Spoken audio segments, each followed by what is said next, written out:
Alrighty, guys, welcome to Engineering and AI, guys. I'm gonna go ahead and use my Google Pixel here for a better quality camera until I'm not broke. Normally I would use my other laptop, but the camera really sucks, so I'm just gonna use my Google Pixel for a while. So bear with me until I spend like $2,000 on better equipment.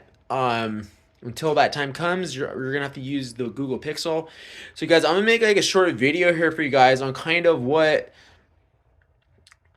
I want to discuss here in terms of technological progression, right? And this is gonna be a very straightforward video. Pretty much one of the reasons why I made engineering and AI is one, I feel like people don't think critically enough about the side effects of things. I feel like the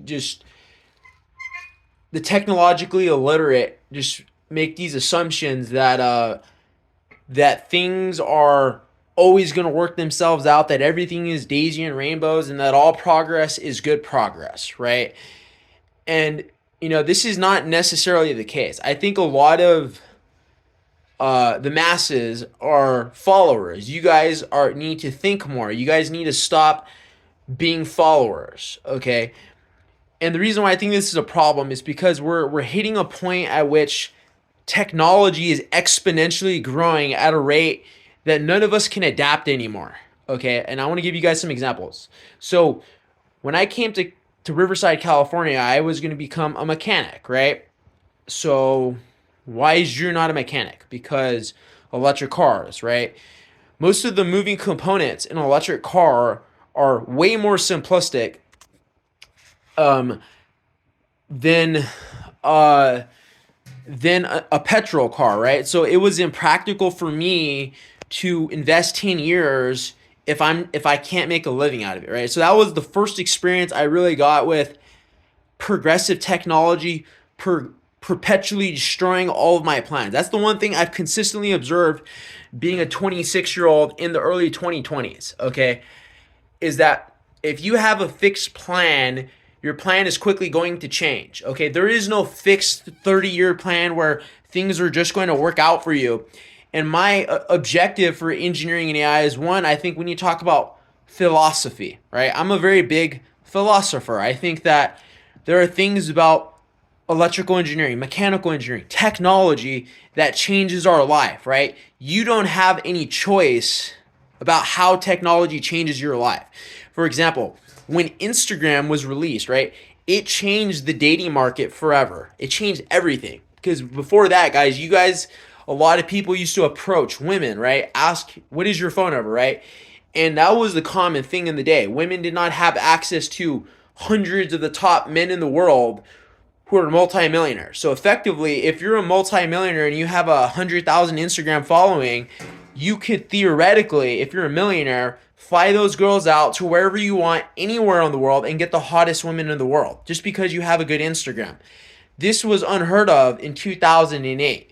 So basically, if you're a low value guy, you're going to have a really hard time competing against a multi-millionaire who has 10 houses and tons of passive income.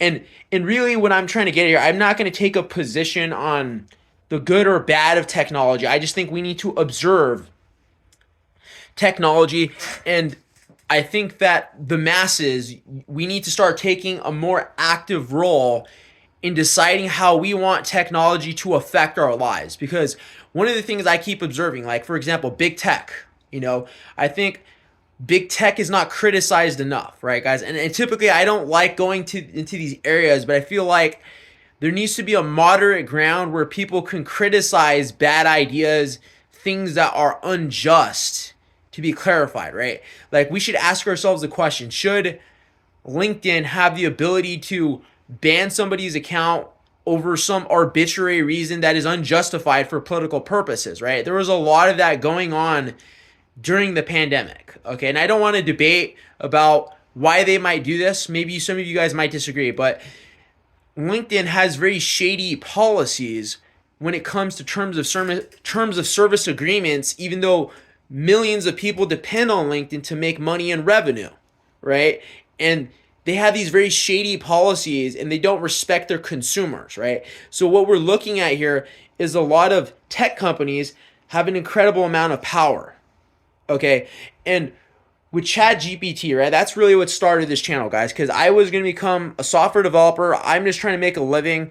That's all I want to do, guys. And this perpetual technological progress in engineering, 3D printed houses, neuromorphic chip design, deep deep learning algorithms, data scraping, guys. Like, guys, there are a lot of ethical things we are ignoring that we need to start talking about, right? For example, guys, I think it's unethical what OpenAI did with data scraping. Okay, I think that if you're going to data scrape someone's data, you need to provide them compensation, even if it's available to the public. Okay, I think that is a legal problem. If you're going to scrape my data, you owe me money.